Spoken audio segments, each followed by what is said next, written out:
Welcome to this, your program, Your Community. Today we're going to have three topics. First, we will have with us our Chief of Police, and he will be talking to us about what he sees in our community and what he's expecting to do. Another thing is we will be talking with ESR about their VITA program. Then our last segment will be about service dogs, the do's and don'ts and hows about where to take the animals and what to do. Today, we really want you to pay really close attention to all of our topics, like always, and also we've got two segments on Did You Know? So let's first start with our Chief of Police, Chief Roundtree. Chief Roundtree, please talk to us about your history with the Winston-Salem Police Department. I started my career with the Winston-Salem Police Department shortly after graduating from Winston-Salem State in January 25th, 1988. So I've been a career police officer here with this agency. I've served numerous positions here with the police department. Starting off as a patrol officer, I worked my way up to be a patrol supervisor, and then I worked various positions up to this point. What is your top priority as our new Chief of Police? Well, I have several priorities, but the top priority would be to making this a safe community, reducing crimes so our citizens can enjoy their homes, their property, without fear of being victimized, without their homes being broken into.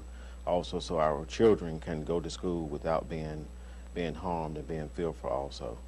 Another priority that I do have that's also up there at the top is to improve our community relations between the entire community in Winston-Salem and the police department.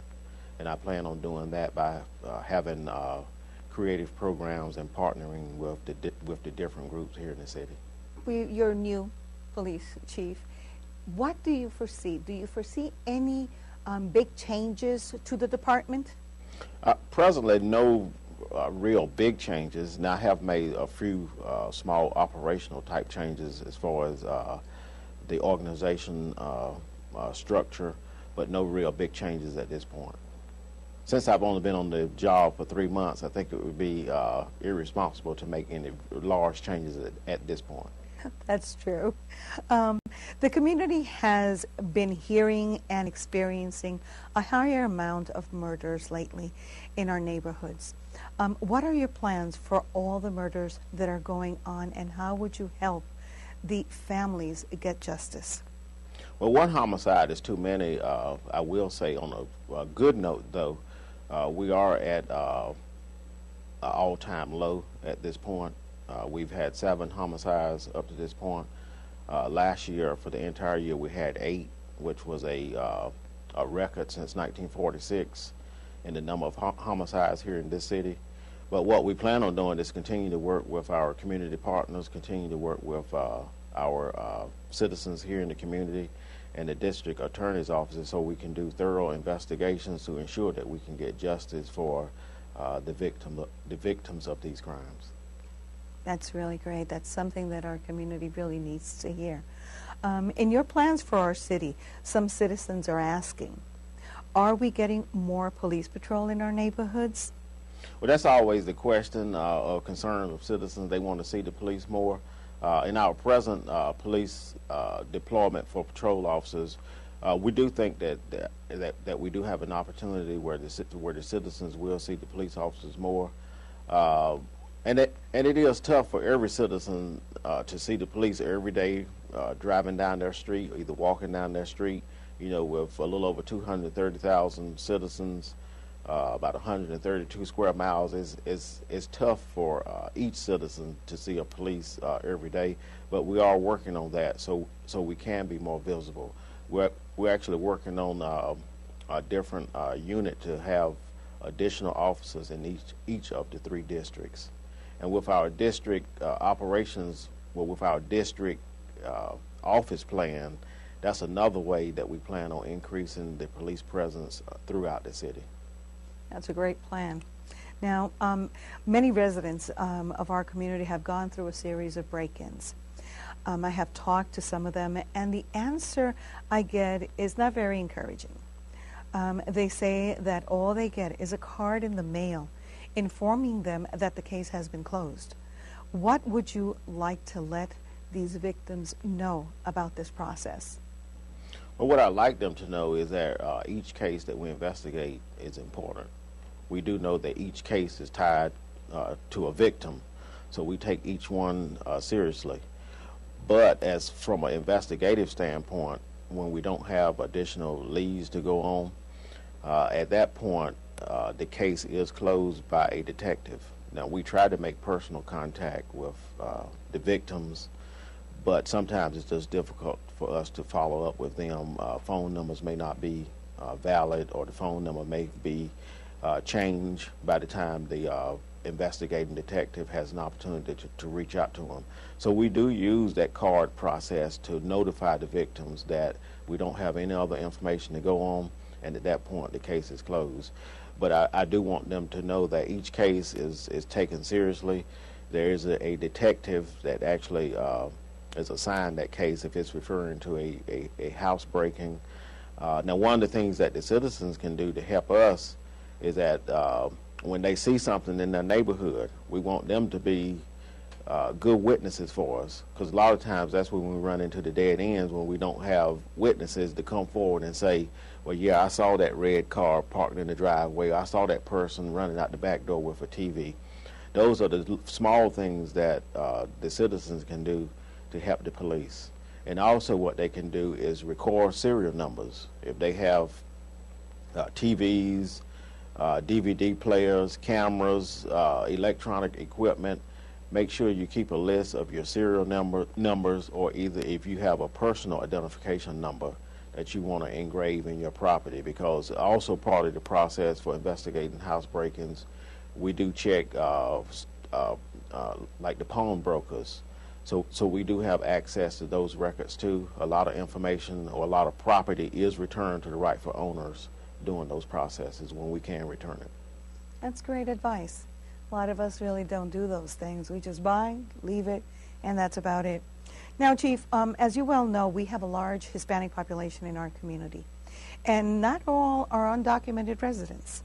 But we do have a smaller amount of individuals that do not have a driver's license, but do have an ID card that was issued some time back by a local organization. As the new chief, will you be accepting these IDs? Well, unfortunately, we can't, well, I can't, or the police can't circumvent North Carolina state law. Although you may have an ID, we can use that ID to help identify you, but by North Carolina law, the driver of the vehicle is still required to have a valid driver's license issued from North Carolina or from a state here in the United States, or either from the country where they come from. Now, we can use those IDs as like a secondary identification process to help identify that person. But to operate the vehicle, the person would still have to be required to have a valid driver's license. And that's North Carolina state law. And that's very important to know. Now, let's say that the person is not driving, but something happened and the police need to identify. So then I understand that that ID would be accepted as an ID to identify the person. Well, it's dependent on the situation, and I hate to sound like I'm not answering your question, but depending on the situation where that ID is presented. Now, preferably a state-issued ID, such as a ID card or a Social Security card or a governmental ID, is preferable. But if you have an ID from just say a local organization, now the officer can use that ID as a starting point to help identify the person. Now, the officer may not be able to use that as this is who I am, positively, but the officer can use that as a starting point to help his identification process for that person. I'm the Spanish proficiency tester for the city of Winston-Salem as well. And one of the things that we've seen is that the Hispanic community through the census has grown significantly again. I know that we have a very good amount of bilingual and bicultural officers. Is this something that will continue to grow? Will we have the need for more bilingual, bicultural officers in our community? Yes to both questions. We do have a need for additional Spanish-speaking officers. That's part of the recruiting plan that we're looking at now. We want to have more Hispanic officers. We want to have more officers who are able to speak the Spanish language, and that is a positive thing that the city of Winston-Salem has done by giving officers an additional incentive if they pass the required examination where they can speak Spanish. Because I'm aware that we do have a growing population of residents that English may not be their main language. So we do have to be able to speak to them when they need emergency services or police services also. Great. Chief, you've given us very, very good information for our community. But right now, I'd like to know, is there anything else that we've left out that you would like to let the community know? Well, I'd just like to let the community know, specifically the Hispanic community know, that I'm open to work with the entire community. It doesn't matter what background you come from, where you come from. If you live here in the city of Winston-Salem, the police department is here to provide protection for you as well as anybody else that lives here. We also want to partner with the entire community. If you have programs that you would like for the police department to assist you with or partner with you, we're also willing to do that. And also, if you know individuals in the community that are interested in working in law enforcement, please send them my way. Whether it's for a sworn officer position or whether it's for one of the other positions that we have here in the police department. We have heard about what our chief of police wants for our community, and it's one of the greatest things that we've heard. Why? Because he's our chief of police and he's very interested in our safety in our community. Now, let's go to one segment. Did you know? Did you know Winston-Salem is a city known for its strong philanthropy? This spirit of giving runs through our community and into our children. Each year, the Human Relations Department recognizes unique students in the Winston-Salem Forsyth County school system who demonstrate positive, unselfish acts of kindness and community service. These students are extraordinary in their openness and acceptance of others, their passion for community and service, and their place in the classroom as a motivator and friend to all. The Human Relations Commission annually partners with the Winston-Salem Forsyth County Schools to give these students deserved recognition at the Human Relations Student Awards Banquet, now in its 34th year. Every school within Winston-Salem Forsyth County has the opportunity to nominate one student for the award, with a total of around 80 students being recognized annually. The amount of pride these students and their parents share for being honored in such a wonderful reason can only be fully understood by experiencing this event firsthand. This year's banquet will be on February 18th and will then be televised on TV 13 in the following weeks. If you would like to help sponsor this event, please contact the Human Relations Department at 734-1228. With us, we will be having ESR. And at ESR, there's a wonderful program that's going to start for the month of January, and that is a VITA program. What is VITA program? Let's listen. Jennifer, VITA stands for Volunteer Income Tax Assistance. What is that all about? What does it compose? It's a volunteer-driven program that was initially started by the IRS. That's there mainly to help people that are of low income and to help them when they file their tax returns. They provide a service for free. And that way that saves people of low income from having to go and pay $200 or upwards to get their taxes done. So we do it for free. Now, since when has this service been available? It's actually been available since 1999. And we are really, like I said, we're really a volunteer-driven program. So we're really looking to spread the word out more to the Hispanic community and let them know that it is available. And of course, definitely looking for bilingual volunteers. Oh, that's wonderful. Now, how many sites do you have available? We currently have 11 sites, 3 tax sites as well. And we do have the option of people being able to use our software for free to file their taxes at home as well. Now, approximately, how many returns did you all prepare, let's say, last year? Well, last year we did 2,700 returns, so it brought into our community more than $3 million. It's a program that has been around for some time now. Now, is this something that is free for individuals, or do people have to pay for it? Can you talk to us a little bit about that? It's free if anybody makes under $52,000 a year. So if you or your family will qualify under that limit, then it's a free service, and it works exactly the same way as if you were to go anywhere else, any private agency that would do it. So it's exact same thing. We can do the electronic returns. We can do the direct deposit. It doesn't have more amount of time than any other sites that you would go to. It's all the same. It's just that it's a free service because it is something that's nonprofit. That's really good to know, because sometimes you go out and what you get charged is about $200.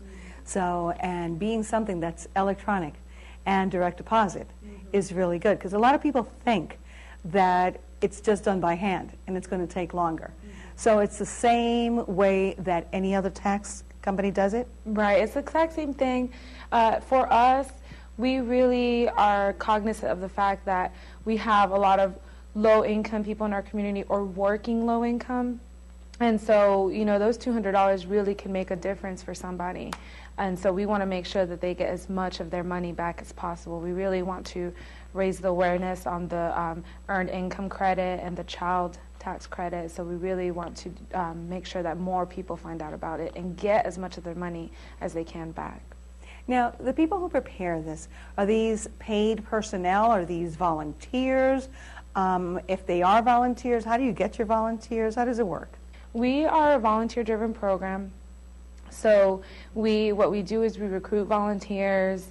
We get a lot of university students, any students that maybe are in accounting, things like that. But just, also we're also open to people that just want to volunteer and just be greeters and just be there to welcome people to our tax sites or to help out as needed. But mostly it's volunteers. And we do offer the training. They're IRS certified, and we offer the training and the materials for free as well. Now that's wonderful. Let's say that you have people that come in and don't know the language, especially because of our growing Hispanic population. Do you have bilingual personnel? We do. We have some bilingual personnel. We have some bilingual tax sites as well. So where do they go to be able to receive the services in Spanish? They can go to the Goodwill on Peters Creek or the Prosperity Center on Wildtown Street. That's wonderful. Now, all of your volunteers, like you said, are trained IRS certified. Where, if a volunteer would like to come and be certified on this, where do they need to come? Is it here, or do they have to go to a specific place? They would have to contact Delina Hudson, who is in charge of coordinating the volunteers and getting them all set up for their training. But we do have 2 volunteer trainings coming up. That's January 4th and January 11th.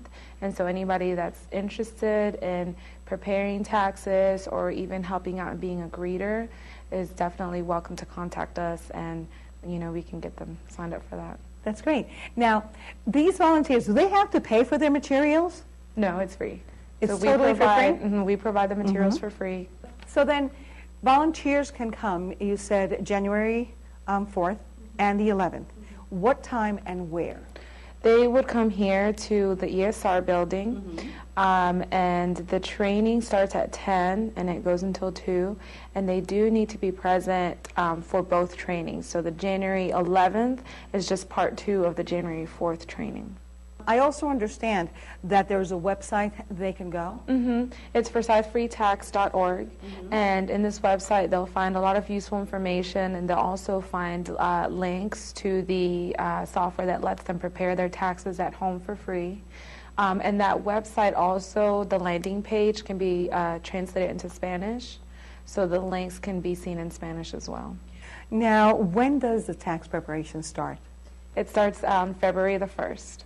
Wonderful. And if people need more information about this program, about the VITA program, where do they need to call? They need to call here at ESR. The number is 336-722-9400, and they can ask for Delina Hudson, extension 459.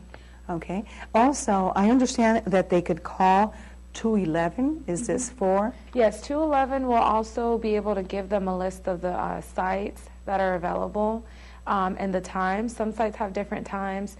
Some are walk-in, some are appointment. So 211 will definitely be able to give them the list of where they can go and when. You know, there's a lot of leaves in our community. So our next Did You Know, you will listen to what it is that's going to happen in the city, and that's already been happening about the leaves in our yards. Hello, I'm Johnny Taylor, Sanitation Director for the City of Winston-Salem. Leaf collection is here. We're now collecting throughout the city. The city is broken up into 4 quads from which we collect, and we'll make 3 collection passes throughout the year.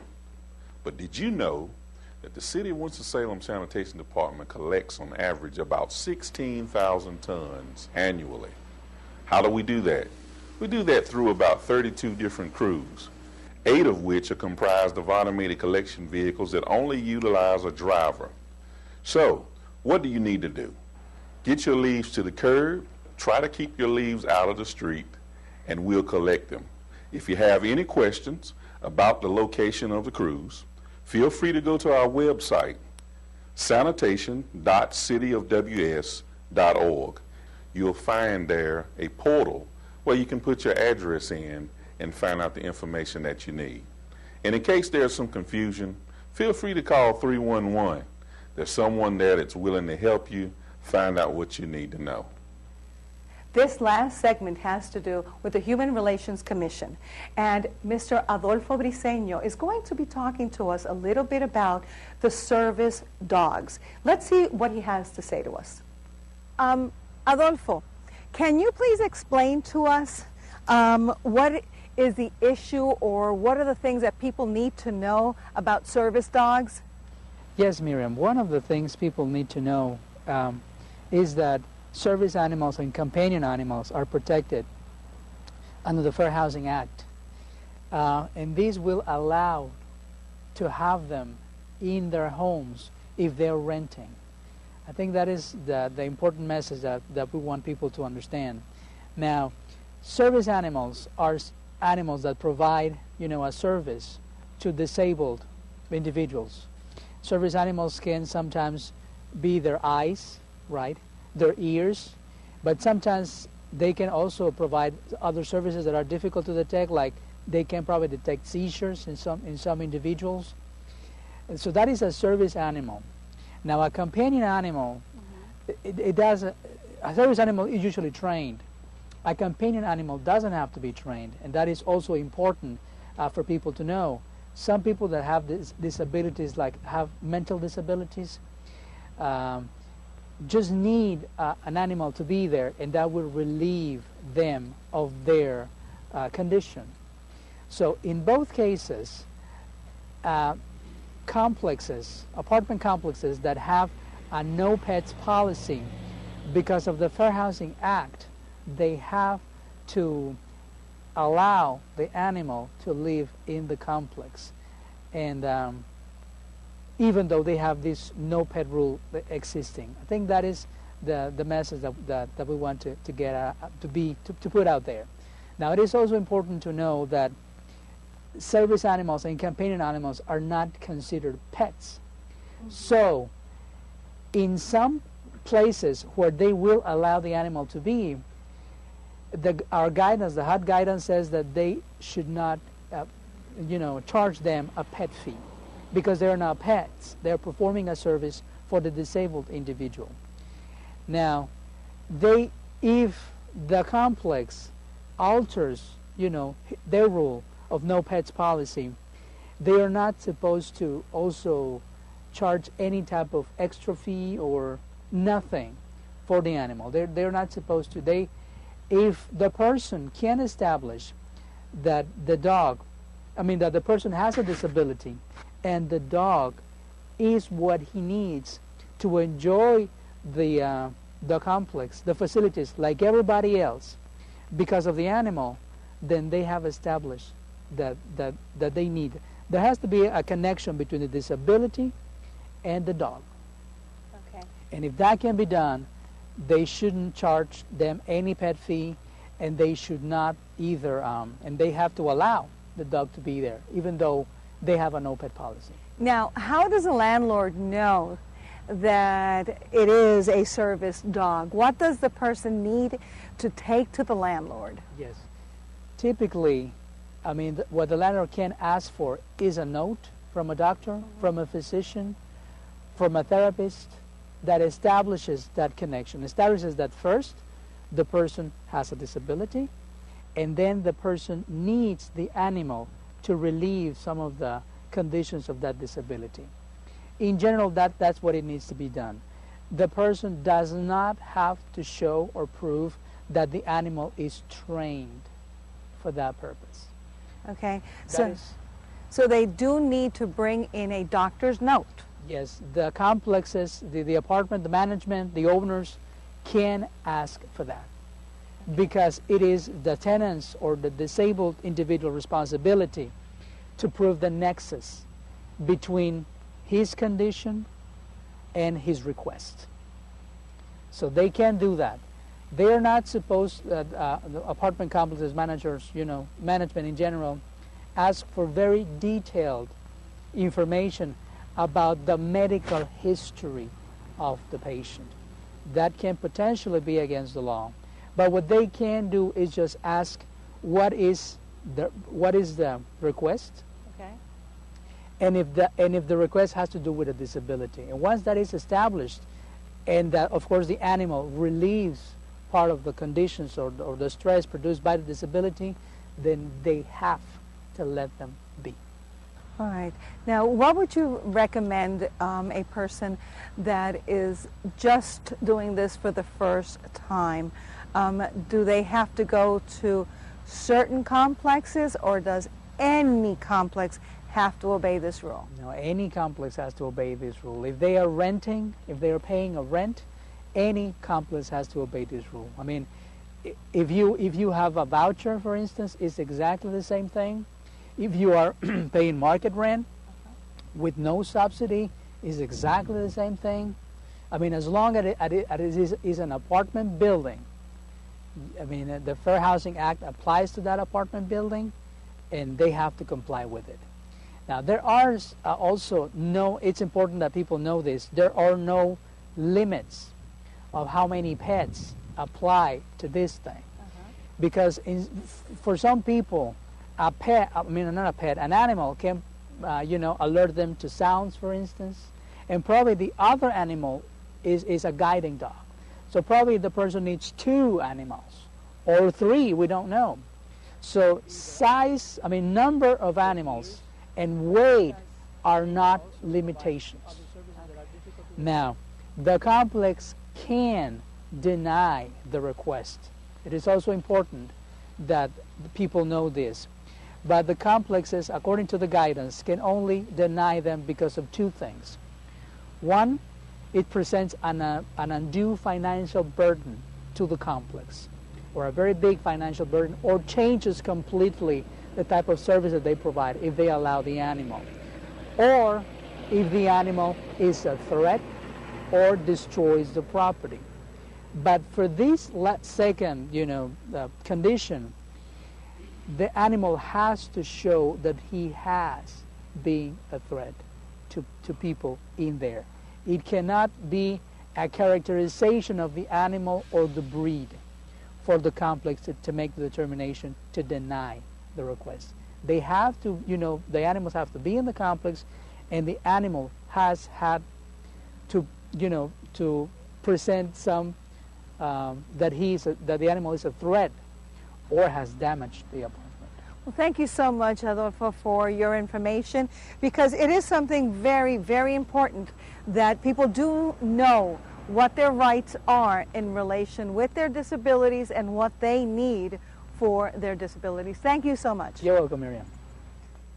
We hope that these 3 segments have brought you the information that you need to be able to be a responsible resident of our community. We hope that your community, the program, can help you understand different situations or processes that our community does. So if you ever would like to give us information, just give us a call. Call WSTV 13. This is Miriam Hernandez. Hope to see you next quarter.